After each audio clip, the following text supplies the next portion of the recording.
مجھے آپ کی بات پر پورا یقین ہے، اب آپ روٹی کھا لیں، میں چلتی ہوں۔ یہ کہہ کر رضیہ کمرے سے باہر چلی گئی اور ثانیہ کھانا کھانے لگی۔ صبح کے 9 بجے گھر کی گھنٹی بجی۔ ایک عامل صاحب تشریف لائے۔ جی کون؟ میں احمد ہوں، مجھے ثانیہ بیٹی نے بلایا ہے۔ غالباً آپ کے گھر میں شیطانی طاقتوں کا راج ہے۔ احمد صاحب مزمل سے مخاطب تھے۔ رکے ذرا، گاڑی ادھر آؤ۔ مزمل چلایا، اسے دھکے دے کر گھر سے نکالو۔ اس کو اندر کیوں آنے دیا؟ صاحب میری بات سنیں، آپ بہت بڑی مشکل میں ہیں۔ ارے چل چل، بہت دیکھے ہیں تجھ جیسے، مزمل نے سخت لہجے میں کہا۔ گال نے احمد کو دھکے دے کر نکال دیا۔ رضیہ ثانیہ کو بلاؤ، مزمل چیخا۔ جی صاحب بلاتی ہوں۔ رضیہ بھاگی گئی اور ثانیہ کو لے آئی۔ سب گھر والے جمع ہو گئے سوائے پارسا کے۔ بدکار کون تھا وہ؟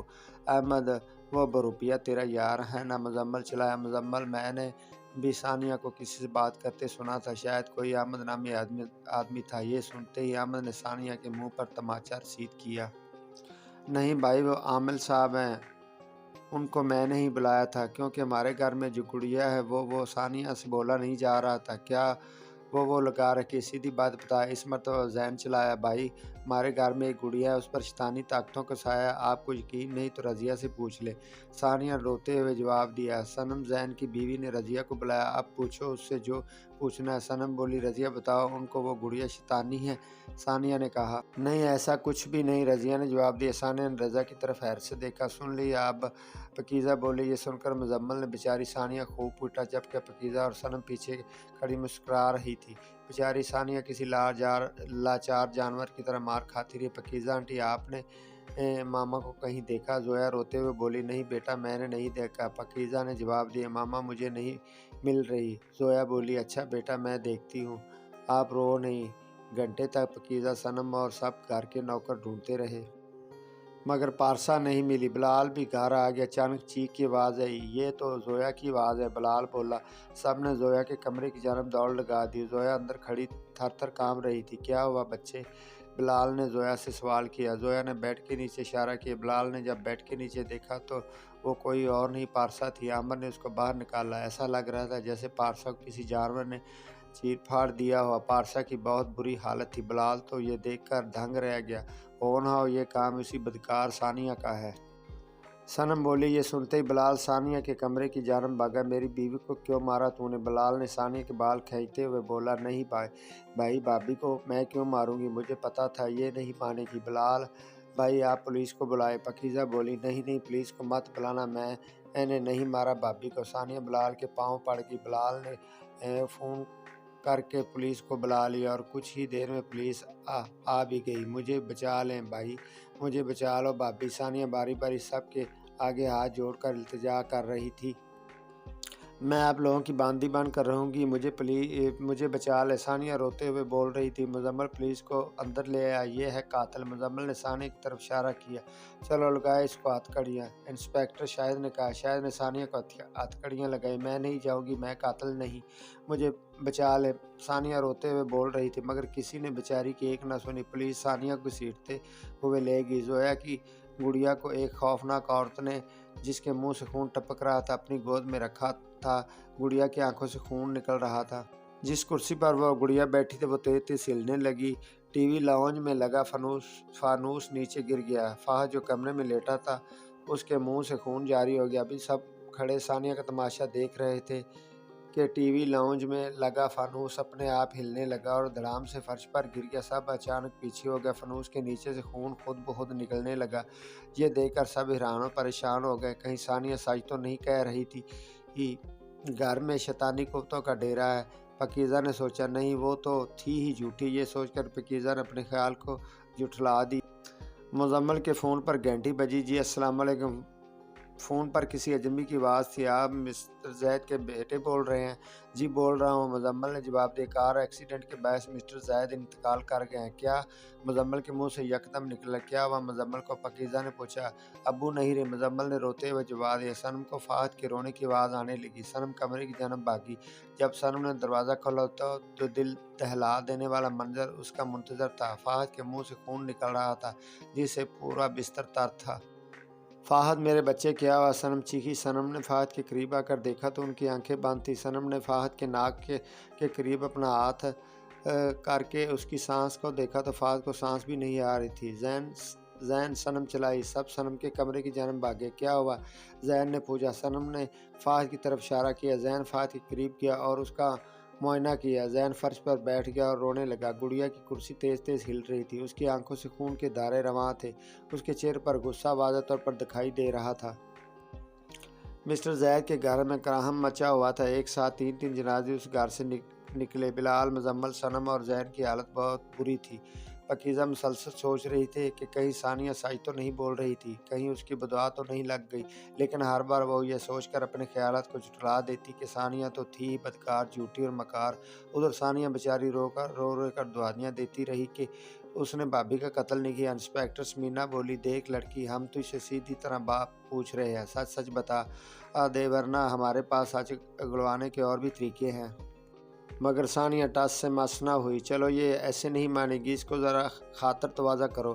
انسپکٹر چلائی۔ انسپکٹر شاید ایک جانب کھڑا ثانیہ کو گھور رہا تھا، لہذا ثانیہ کو خوب پیٹا گیا، ڈنڈوں سے، جوتوں سے، یہاں تک کہ بیچاری کے کوڑے بھی مارے گئے۔ ثانیہ روتی جاتی اور اپنی بے گناہی کا ڈنڈورا پیٹتی جاتی، مگر کسی نے ایک نہ سنی۔ ہاں بھائی، مانی کہ نہیں؟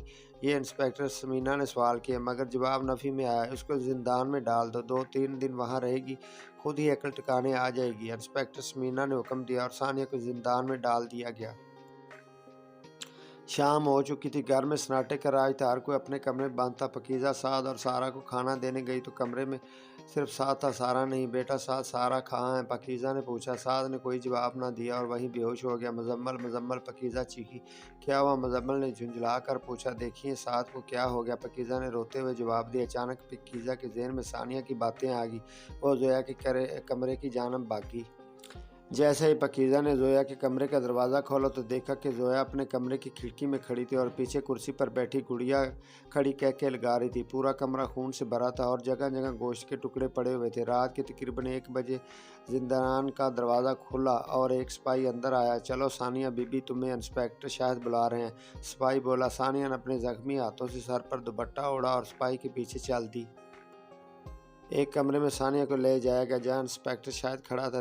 دیکھو کون آیا، زہ نصیب، شاہد بولا۔ ثانیہ نے اپنا سر نیچے جھکا لیا۔ ارے ڈرو مت، ہم بھی تمہارے اپنے ہیں۔ شاہد ثانیہ کی جانب بڑھا۔ دیکھیے دور رہے مجھ سے، میں ایک پاکیزہ اور تو ثانیہ کانپتے ہوئے بولی۔ انسپکٹر شاہد مسلسل ثانیہ کی طرف بڑھ رہا تھا۔ ثانیہ دروازے کی جانب بھاگی مگر دروازہ بند تھا۔ دیکھو میری عزت کا خیال کرو، تمہارے گھر میں بھی عورتیں ہوں گی۔ ثانیہ روتے ہوئے بولی، ارے جس کے گھر میں والوں نے اس کی عزت کا خیال نہ کیا ہو تو باہر والے خیال کریں گے۔ شاہد کا لہجہ بہت کرخت تھا۔ وہ جانور ثانیہ کی جانب بڑھا اور اس کا دوپٹہ کھینچ کر نیچے گرا دیا۔ پاکیزہ نے دیکھا کہ زویا کھڑکی میں کھڑی ہے اور تھوڑی پیچھے گڑیا اونچی اونچی کہکا لگا رہی تھی۔ پورا کمرہ گوشت کے ٹکڑوں اور خون سے بھرا ہوا تھا۔ پاکیزہ تھوڑا آگے بڑھی تو دیکھا کہ ایک ہیبت ناک عورت جس کی آنکھیں باہر لٹک رہی تھی۔ اس نے شیشے کا ایک ٹکڑا پکڑا ہوا تھا اور پاکیزہ کی بیٹی سارا کے جسم کے ٹکڑوں کو کاٹ کر ان میں سے گوشت نکال کر کھا رہی تھی اور اس کا خون پی رہی تھی۔ پاکیزہ لرزتے ہوئے پیچھے ہٹی تو کسی چیز سے ٹکرا کر نیچے گر گئی۔ جب پاکیزہ نے غور کیا تو وہ بلال کا کٹا ہوا سر تھا۔ یہ دیکھ کر پاکیزہ کے پسینے چھوٹ گئے۔ زویا نے پاکیزہ کی طرف منہ کیا تو پاکیزہ کا کلیجہ منہ کو آ گیا۔ زویا کا چہرہ بری طرح سے کٹا پھٹا تھا اور گوشت کے لوتھڑے باہر لٹک رہے تھے جن میں سے خون رواں تھا۔ یہ دیکھ کر پاکیزہ چیخیں مارتی ہوئی باہر کی جانب بھاگی۔ اس کو خود پر یقین نہیں ہو رہا تھا۔ وہ صنم کے کمرے کی جانب بھاگی۔ جیسے ہی صنم کے کمرے کا دروازہ پاکیزہ نے کھولا تو وہاں بھی گوشت کے ٹکڑے اور خون پھیلا ہوا تھا۔ وہ پاگلوں کی مانند چیخ رہی تھی، ثانیہ سچی تھی، ثانیہ سچی تھی۔ اسے کچھ سمجھ نہیں آ رہا وہ کیا کرے۔ پھر اس نے سوچا کہ مزمل اور سعد کو لے کر وہ یہاں سے بھاگ جائے گی۔ پھر وہ اس کمرے کی جانب بھاگی جہاں مزمل اور سعد تھے، مگر وہاں بھی گوشت کے ٹکڑے اور خون پھیلا ہوا تھا۔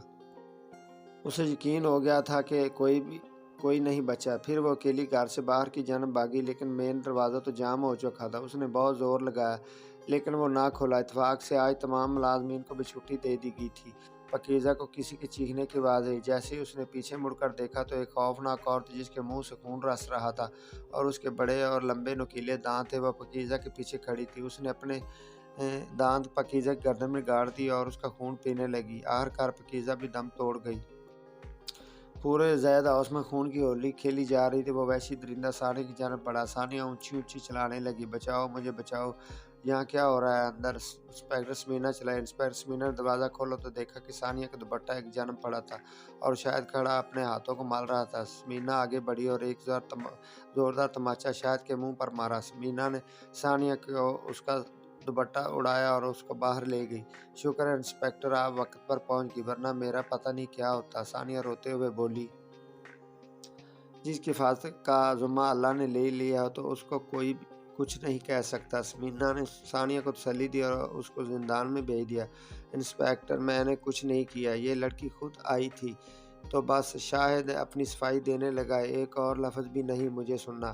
اصغر نے سب بتا دیا کہ کس طرح تم نے اس کو پیسے دیے تھے کہ مجھے کسی کام سے باہر لے جائے تاکہ تم ثانیہ کی عزت بے آبرو کر سکو۔ وہ تو شکر ہے کہ اصغر کے دل میں رحم آ گیا اور اس نے مجھے سب کچھ سچ سچ بتا دیا۔ تمہارے خلاف تو میں رپورٹ درج کرتی ہوں۔ اصغر اس درندہ صفت انسان کو گرفتار کر اور جیل میں ڈال کر آؤ۔ انسپیکٹر سمینا نے حکم دیا۔ اصغر نے شاہد کو ہتھکڑیاں لگائی۔ شاہد نے اصغر کو کھا جانے والی نظروں سے دیکھا۔ اصغر نے منہ نیچے کر لیا اور شاہد کو گرفتار کر کے جیل میں ڈال دیا۔ بیچاری ثانیہ زندان میں بیٹھی دعا کر رہی تھی، یا اللہ مجھ بے قصور کو بچا لے، میری مدد فرما، میرے گھر والوں کی حفاظت فرما۔ بیچاری کو اب بھی اپنے گھر والوں کی فکر تھی۔ اگلے دن شام کو سمینا زندان میں آئی۔ مبارک ہو ثانیہ، کیا ہوا؟ انسپیکٹر ثانیہ نے حیرت سے پوچھا۔ تمہاری بھابی پارسا کا پوسٹ مارٹم کیا گیا تھا اور اس کے جسم پر ملنے والے فنگر پرنٹس تمہارے نہیں ہیں، جس سے واضح ہوتا ہے کہ قاتل تم نہیں ہو۔ تمہیں قتل کے الزام سے باعزت بری کیا جاتا ہے۔ ثانیہ کو یقین نہ آیا، وہ رونے لگی اور اس نے سمینا کو گلے لگا لیا۔ سمینا نے ثانیہ کو خدا حافظ کہا اور ثانیہ جب تھانے سے باہر نکلی تو اس کو عامل صاحب اور اس کا شوہر عادل کھڑے نظر آئے۔ عادل، آپ یہاں کیوں آئے ہو؟ اب میں آپ کے لیے اور آپ میرے لیے نامحرم ہیں۔ ثانیہ کا لہجہ بہت غضیلا تھا۔ کیا ہم کہیں بیٹھ کر بات کریں؟ عامل صاحب نے کہا، جس پر ثانیہ نے اثبات میں سر ہلا دیا۔ عامل صاحب اور عادل ثانیہ کو پارک میں لے آئے۔ آپ دونوں باتیں کریں، میں آتا ہوں۔ اور عامل صاحب وہاں سے چلے گئے۔ ثانیہ نے منہ دوسری طرف پھیر لیا۔ ثانیہ، میں نے تمہیں طلاق نہیں تھی، یہ سب پاکیزہ بھابی کا کیا دھرا تھا۔ پاکیزہ عادل کی کزن تھی۔ کیا مطلب؟ ثانیہ نے رانی سے کہا۔ مطلب یہ کہ ثانیہ، تم پاکیزہ آپی کو ایک آنکھ نہیں باتی تھی۔ انہوں نے مجھے شروع میں ہی بولا کہ میں تمہیں طلاق دے دوں، مگر میں نہ مانا۔ پھر جب میں 6 ماہ کے لیے امریکہ گیا تو انہوں نے اس بات کا فائدہ اٹھاتے ہوئے طلاق کے جعلی کاغذات تیار کروائے اور شور مچا دیا کہ ہماری طلاق ہوگی، اور اوپر سے تم نے بھی یقین کر لیا۔ عادل نے اپنی صفائی دی۔ میں آپ کا یقین کیسے کر لوں؟ ثانیہ نے سوال کیا۔ تم ان وکیل سے بات کر لو جنہوں نے یہ کاغذات تیار کیے تھے، ثانیہ کی۔ عادل نے وکیل صاحب سے بات کروائی اور سب کچھ واضح ہو گیا۔ ثانیہ، یہ تم نے اپنی کیا حالت کر لی ہے؟ عادل ثانیہ کی حالت دیکھ کر دکھی ہو گیا۔ عامل صاحب واپس آ گئے۔ ہاں بھائی، الجھی ہوئی گرہیں سلجھ گئی۔ عامل صاحب عادل سے مخاطب تھے، جس کے جواب میں عادل نے اس بات میں سر ہلایا۔ اچھا عادل، مجھے گھر لے چلیں، مجھے ابو سے اور بھائیوں سے ملنا ہے۔ عادل نے عامل صاحب کی طرف دیکھا۔ عامل صاحب ثانیہ سے بولے، ثانیہ، وہ گڑیا ایک شیطان تھی جس پر 5 شیطانی طاقتوں کا قبضہ تھا۔ کیونکہ تم ایک نیک دل لڑکی تھی، لہذا وہ شیطان تم پر قبضہ کر کے تم سے شیطانی کام کروانا چاہتے تھے، لیکن اللہ کی مہربانی دیکھو، وہ تمہیں شیطان کے چگل سے نکال لایا۔ جانتا ہوں کہ تمہیں کچھ دن زندان میں اذیت کاٹنا پڑی، لیکن اس کے پیچھے بھی اللہ کی بہتری تھی۔ بے شک اللہ سب سے بہترین چال چلنے والا ہے۔ عامل صاحب بولے۔ ثانیہ بہت غور سے عامل صاحب کی باتیں سن رہی تھی۔ میرے علم کے مطابق یہ بہت پرانی بات ہے۔ ایک جادوگرنی اس گڑیا کو جادو کے لیے استعمال کیا کرتی تھی۔ ایک روز جب وہ جادو کر رہی تھی تو اس سے انجانے میں ایک غلطی ہوگی اور ان شیطانی قوتوں نے مل کر اس جادوگرنی کو مار دیا اور اس گڑیا پر قابض ہو گئی۔ اور اس گڑیا نے نہ جانے کتنے قتل کیا، اور بہت افسوس سے کہنا پڑ رہا ہے کہ تمہارے گھر والوں کو بھی اس نے مار دیا، اور زویا گڑیا کے ساتھ نہ جانے کہاں غائب ہو گئی۔ یہ سننا تھا کہ ثانیہ بے ہوش ہو گئی۔ جب اسے ہوش آیا تو وہ ہسپتال میں تھی اور عادل اس کے قریب بیٹھا سو گیا تھا۔ ثانیہ نے اپنی آنکھیں بند کر لی، جن میں سے آنسو رواں تھے۔ ثانیہ اور عادل نے دوبارہ اپنا گھر بسا لیا اور اب ان کے پاس اللہ کی نعمت بھی ہے اور رحمت بھی، یعنی ایک بیٹا اور ایک بیٹی۔ ایسا نہیں کہ ثانیہ اپنے گھر والوں کو بھول گئی۔ وہ اکثر ان کو یاد کر کے رویا کرتی تھی۔ حالانکہ اس کے گھر والوں نے اس پر ظلم کے پہاڑ توڑ ڈالے، لیکن اس نرم دل لڑکی نے کبھی بھی اپنے دل میں اپنے گھر والوں کے لیے نفرت کو جگہ نہ دی۔ ثانیہ قرآن مجید کی تلاوت کر رہی تھی، اس کی آنکھیں نم ہو گئی۔